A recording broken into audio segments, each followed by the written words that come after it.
नमस्कार दोस्तों, आज हम एक बार फिर आपके बीच लेकर आए हैं एक प्रेरणादायक कहानी जिनको पढ़कर आप कभी भी ईश्वर खोजने के लिए नहीं भटकेंगे।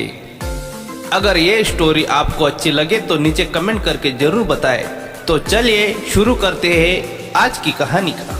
बात उस वक्त की है जब भगवान बुद्ध विश्व परिभ्रमण कर रहे थे। एक व्यक्ति जिसके पास धन दौलत की कोई कमी नहीं है, उसके साथ जीवन काटने वाली पत्नी और राम लक्ष्मण जैसे 2 बच्चे थे। उसके पास सब कुछ है। फिर एक दिन उस व्यक्ति के मन में भगवान को पाने की लालसा जगी। उसने सोचा कि मैंने बहुत सारा धन कमा लिया, अब मैं कभी भी धन की कमी नहीं आएंगी, पर मेरे पास ईश्वर नहीं है। मुझे ईश्वर के दर्शन करने हैं। उस व्यक्ति ने ईश्वर खोजने की ठान ली। फिर उसने सारे मंदिरों और धर्म स्थानों का निर्माण करवाया, पर उसे ईश्वर के दर्शन नहीं हुए। फिर उसने दान पुण्य करना शुरू किया। उसके खजाने से कई सारा धन दान पुण्य में लगा दिया, फिर भी उसे ईश्वर नहीं मिले। फिर उस व्यक्ति ने सोचा कि अब मैं बड़े बड़े धामों के तीर्थ करता हूँ। उस व्यक्ति ने कई तीर्थ स्थानों के दर्शन किए। ऐसे ही 15 साल गुजर गए, पर उस व्यक्ति को ईश्वर नहीं मिले। भगवान को पाने की कोशिश करते करते वो इंसान थक गया और आखिरकार वो एक दिन महात्मा बुद्ध के पास पहुंच गया और बुद्ध से कहने लगा, हे महात्मा, मैं 15 साल से ईश्वर को खोज रहा हूँ, पर मुझे ईश्वर कहीं भी नहीं मिले। क्या आप मुझे ईश्वर पाने का कोई मार्ग दिखा सकते हैं? उस व्यक्ति की बातें सुनकर महात्मा बुद्ध उससे पूछने लगे कि सुनो बालक, ईश्वर खोजना कोई बड़ी बात नहीं है, वह तो बड़ी आसानी से मिल जाते हैं। अच्छा, तुम ये बताओ कि ईश्वर को खोजने के लिए तुमने क्या किया और कहाँ कहाँ खोजा? वह व्यक्ति बुद्ध को पूरी बात बताता है कि मैंने कई सारे मंदिरों और धर्म स्थानों का निर्माण किया, दान पुण्य किया और कई सारे तीर्थ स्थानों के दर्शन किए, फिर भी मुझे ईश्वर नहीं मिले। महात्मा बुद्ध उसकी बातें सुनकर हंस पड़े और कहा, ठीक है, तुम्हें ईश्वर के दर्शन करने हैं ना, तुम शाम के वक्त मेरे पास आ जाना, तुम्हें ईश्वर मिल जाएंगे। वो सज्जन खुश होकर चला गया कि मुझे आज ईश्वर के दर्शन होंगे। फिर कुछ देर बाद संध्या होने को आई, पर महात्मा बुद्ध संध्या होने से पहले कुछ ढूंढने लगे।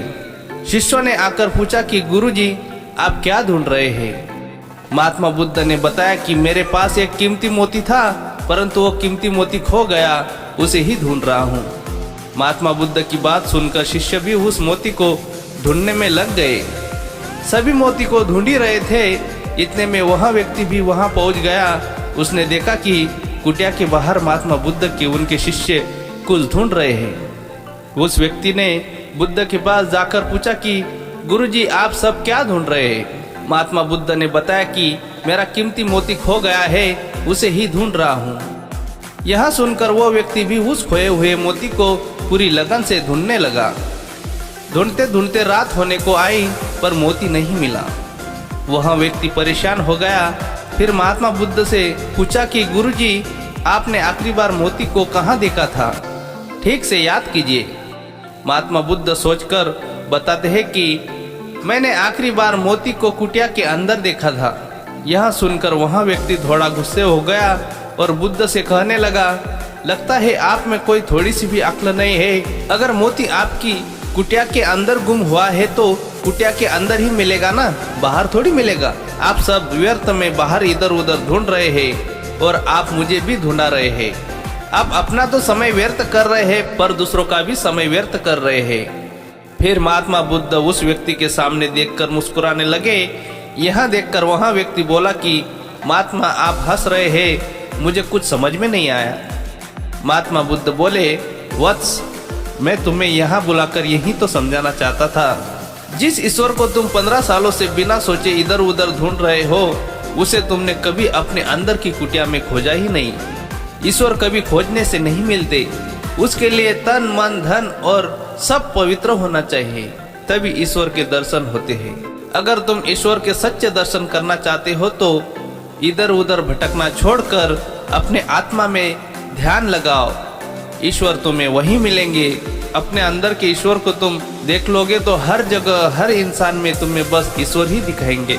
महात्मा बुद्ध की अमृत भरी वाणी सुनकर उस व्यक्ति अपनी गलती का एहसास हुआ और बुद्ध के चरणों में गिर गया और माफी मांगते हुए कहा कि मैं व्यर्थ में ही इधर उधर भटक रहा था, वास्तव में तो ईश्वर हमारे ही अंदर होते हैं।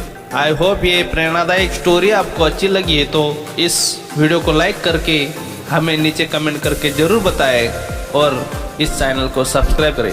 धन्यवाद।